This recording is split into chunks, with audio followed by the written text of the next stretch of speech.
శ్రీరామచంద్ర పరబ్రహ్మణే నమః. ఓం శ్రీరామచంద్ర పరబ్రహ్మణే నమః. ఓం శ్రీరామచంద్ర పరబ్రహ్మణే నమః.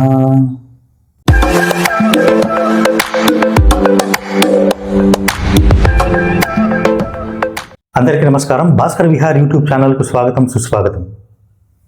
నేను ఈ మధ్య భక్త కవి రామదాస్ గారి జీవిత చరిత్రను అధ్యయనం చేశాను. రామదాసు చరిత్ర గురించి అందరికీ తెలుసు, కానీ ఇక్కడ మనకి ప్రశ్నలు తలెత్తకపోవడం అనేది విచారకరం. రామదాస్ గురించి మనకి ఎంత తెలుసో సినిమాల్లో కూడా చూసాం మనం, అంతవరకే. కానీ మనకి తెలియనిది అక్కడ జరిగినాయి కొన్ని. వాటి గురించి చెప్పడానికి ఈ వీడియో ద్వారా మీ ముందుకు వచ్చాను.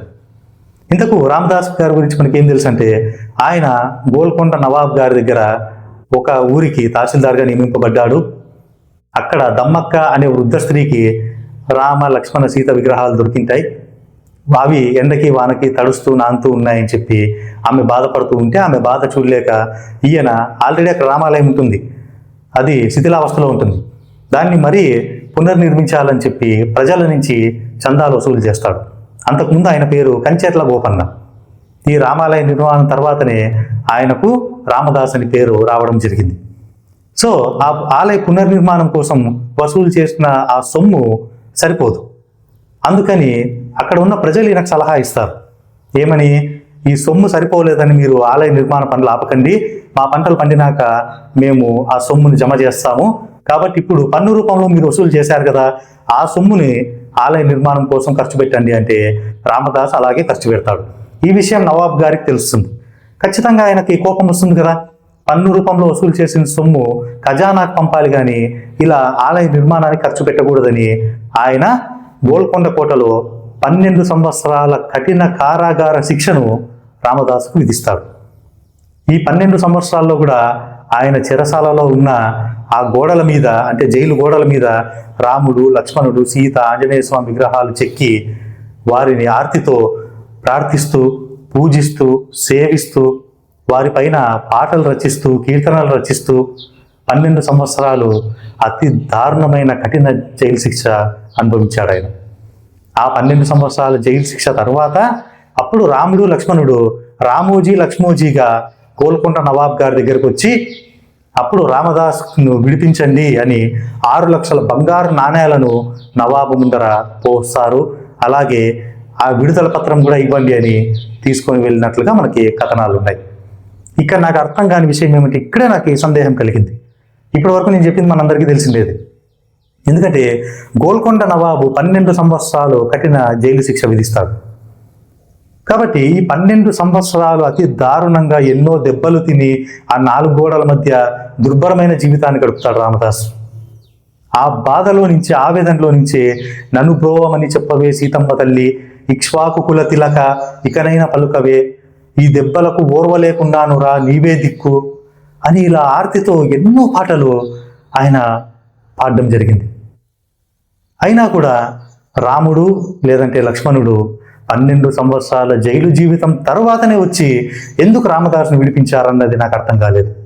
ఎందుకంటే రాముడి కోసం ఆయన గుడి కట్టాడు, తర్వాత జైలు జీవితం అనుభవిస్తున్నా కూడా ఇక్కడ కూడా ఆయన్నే వదలకుండా పూజిస్తూ ఉన్నాడు. రామునికి, లక్ష్మణునికి, తర్వాత సీతమ్మ తల్లికి బంగారు ఆభరణాలు చేయించాడు. ఇంత భక్తి ప్రపత్తులతో ఉన్నప్పుడు ఎందుకు 1 సంవత్సరం 2 సంవత్సరాల జైలు శిక్ష తర్వాత వారు వచ్చి ఆయన్ని కాపాడలేదు, ఎందుకు విడిపించలేదు? దీనికి కొంతమంది చెప్పే వ్యాఖ్యానం ఏంటి అంటే, పూర్వజన్మలో చేసిన పాప ఫలితము ఇప్పుడు అనుభవించాడు, అందుకే ఆ కర్మశేషం అంతా అయిపోయాక రాముడు, లక్ష్మణుడు వచ్చి విడిపించారు అంటారు. అంటే 12 సంవత్సరాల కఠిన కారాగార శిక్ష అనుభవించాడు అంటే పూర్వజన్మలో ఆయన అన్ని పాపాలు చేసింటాడనే. ఇంకొంతమంది ఏమో రామచిలుకను పంజరంలో బంధించాడు కాబట్టి అంటారు. పంజరంలో బంధిస్తే ఇంత దారుణమైన శిక్ష విధించాలా ఆయనకు? అది నాకు అర్థం కాలేదు. దానికి తోడు ఇక్కడ ఇంకోటి ఆశ్చర్యకరమైన విషయం ఏమిటంటే, రామునికి గుడి కట్టాడు, బంగారు ఆభరణాలు చేయించాడు, భక్తితో ఎన్నో పాటలు, కీర్తనలు రచించి పాడాడు, చెరసాలలో కూడా ఆయన్నే స్మరించుకుంటూ ఉన్నాడు. అయినా కూడా రామదాసుకు రాముడు దర్శనం ఇవ్వలేదు. ఇచ్చినట్లుగా కూడా ఎక్కడా మనకు ఎలాంటి చారిత్రక ఆధారం కూడా లేదు. కానీ ఆ జైలు శిక్ష విధించిన తానీషా ప్రభువుకి దర్శనమిచ్చాడు రాముడు లక్ష్మణుడు. ఇద్దరు కూడా పేర్లు మార్చుకున్నా కూడా ఇద్దరు కూడా వాళ్ళు వచ్చి సైనికుల వేషాల్లో ఆయనకు దర్శన భాగ్యం కల్పించి ఆ రామదాసు ఎంత ఇవ్వాలో అంత బంగారు నాణాల రూపంలో ఇచ్చి వెళ్ళారు. అంటే శిక్ష విధించిన వ్యక్తికి రాముడు దర్శనమిచ్చాడు, ఆ శిక్ష అనుభవించిన వ్యక్తికి దర్శనం ఇవ్వలేదు. జైలు నుంచి విడుదలయ్యాక కూడా రామదాసు ఏం చేశాడు, ఇంకా కీర్తనలు రచిస్తూ రాముని గురించి వాటిని పాడుకుంటూ వాటిని ప్రచారం చేస్తూ రామాలయంలోనే తన శేష జీవితాన్ని గడిపాడని మనకి చారిత్రక ఆధారాలు ఉన్నాయి. కానీ రాముడు లక్ష్మణుడు వీరు దర్శనమిచ్చినట్టుగా ఎక్కడా కూడా లేదు. అంటే జైలు శిక్ష అనుభవించిన వానికి దర్శనం లేదు, శిక్ష విధించిన వ్యక్తికి దర్శనం ఉంది. ఇక్కడ ఇంకోటి కూడా చెప్తాను నేను. కడప జిల్లాలో ఒంటిమిట్ట, ఈ పేరు అందరికీ తెలుసు, అక్కడ రామాలయం ఉంది. అప్పుడు అంటే ఒక 200-300 సంవత్సరాల క్రితం కడప నవాబు దగ్గర ఒక సైనికాధికారి ఉండేవాడు, ఇమాం బేగ్ ఆయన పేరు. ఆయన ఒకరోజు రామాలయం దగ్గరకు వస్తాడు ఏదో పని మీద. వచ్చి అక్కడ భక్తులను చూసి మీ దేవుడు పిలిస్తే పలుకుతాడా అని అడుగుతాడు. అప్పుడు వాళ్ళు చెప్తారు, మా దేవుడు చిత్తశుద్ధితో పిలిస్తే తప్పకుండా పలుకుతాడు అని. సరే అని ఈయన 3 సార్లు రామా రామా రామా అని పిలుస్తాడు. దానికి రెస్పాన్స్గా ఓ ఓ ఓ అని శబ్దం వస్తుంది. అప్పుడు ఈయన ఓ నా పిలుపుకు స్పందించాడు రాముడు అని వెంటనే రామభక్తునిగా మారి ఆ గుడి ముందరే ఒక బావి తవ్విస్తాడు, భక్తుల సౌకర్యార్థం, మంచినీటి సౌకర్యం కోసం. అందుకే ఆ బావికి ఇమాం బేగ్ బావి అని పేరు పెట్టారు. ఇప్పటికీ మనం ఆ బావిని చూడొచ్చు ఒంటిమిట్టలో రామాలయము ముందు భాగంలో. అంటే చూడండి, ఇక్కడ ఇద్దరు కూడా ముస్లిం వ్యక్తులే. వీళ్ళు రాముణ్ణి నమ్మేవాళ్ళు కాదు, మొక్కేవాళ్ళు కాదు. తానీషా ప్రభువుకేమో రాముడు కనిపించాడు, ఇమాం బేగ్కేమో రాముడు వినిపించాడు. కానీ తననే నమ్ముకొని తనే సర్వస్వమని ఎంతగా ఆయన కుమిలిపోతూ ఆర్తితో ఆవేదనతో అంత బాధ వెళ్ళగక్కుతుంటే అటువంటి రామదాసుని మాత్రము 12 సంవత్సరాల తరువాత కఠిన కారాగార శిక్ష అనుభవించిన తర్వాత రామదాసుని విడిపించడం అనేది నాకైతే నచ్చలేదు. ఇది చాలా బాధాకరం. తర్వాతన్నా ఆయనకు దర్శన భాగ్యం కల్పించాడా అంటే అది కూడా లేదు. అందుకే రామదాస్ సినిమాలో ఒక డైలాగ్ చెప్పించారు, ఆ ప్రభువు ఈ ప్రభువు కనిపించి ప్రభువు ఒకటే అని నిరూపించాడు అంటాడు నాగార్జున గారు. అది నిజమేనేమో అనిపిస్తుంది నాకు కూడా. ఎందుకంటే రామచంద్ర ప్రభువు తానీషా ప్రభువుకి కనిపించారు. ఇక్కడ ఈయన కూడా నవాబ్ దగ్గర ఒక సైనికాధికారి ఇమాం బేగ్ ఆయనకు కూడా వినిపించాడు. మరి ఎవరికైనా అక్కడ వినిపించినట్టుగా అట్లా ఏమన్నా ఉందా చెప్పండి? లేదు. అది ఎందుకలా? భగవంతుడు భక్తులు కష్టాల్లో ఉంటే ఆదుకుంటాడంటారు కదా. నిష్కల్మషంగా, నిస్వార్థంగా, మంచి మనస్సుతో, సేవాభావంతో, భక్తిభావంతో ఆయన్ని ప్రార్థిస్తే ఆయన తప్పకుండా వస్తాడు, ఆదుకుంటాడంటారు కదా.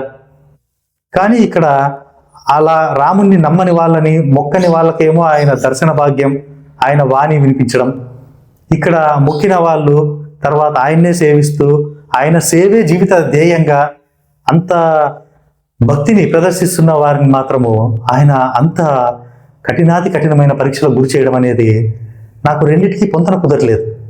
నాకు చాలా బాధ అయింది. 2 రోజులు రామదాసు గురించి నేను స్టడీ చేయడం జరిగింది. ఆయన చేసింది నాకు తెలిసి ఒక్క తప్పే. అదేమంటే ప్రజల నుంచి పన్నులు వసూలు చేసి ప్రభువుకు పంపాలి.